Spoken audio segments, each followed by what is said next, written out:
Est-ce que tu t'es déjà demandé pourquoi certains artistes disparaissent pendant des mois? Plus de story, plus de son, plus rien. Et pourtant, l'aura grandit. L'attente devient folle, le public fantasme, théorise et imagine. Et quand ils reviennent, c'est l'événement. La vision, un projet monstre, comme si le silence faisait partie intégrante du son. Et si, là, où tout le monde parle trop, ne rien dire, c'était devenu le geste artistique le plus fort.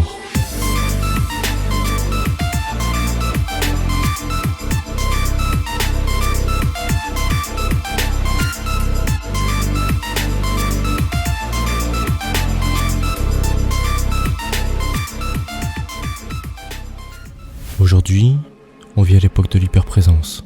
Les artistes sont partout, en live sur Insta, en trend sur TikTok, en feat chaque semaine, en interview, en vlog et en daily routine.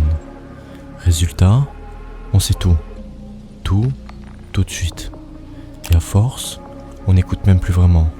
On consomme l'artiste, on scrolle sa vie comme un produit, et au milieu de ça, certains font le contraire.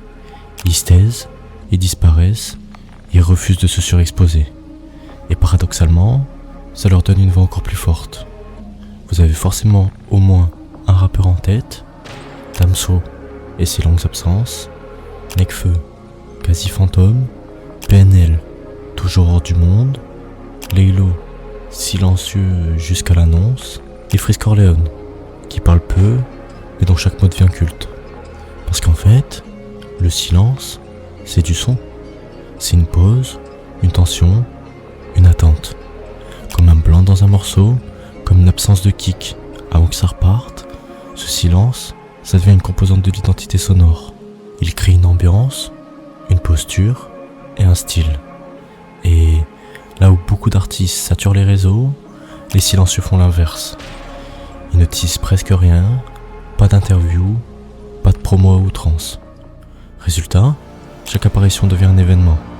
L'absence crée la rareté crée la valeur, et là, on n'est plus dans la musique.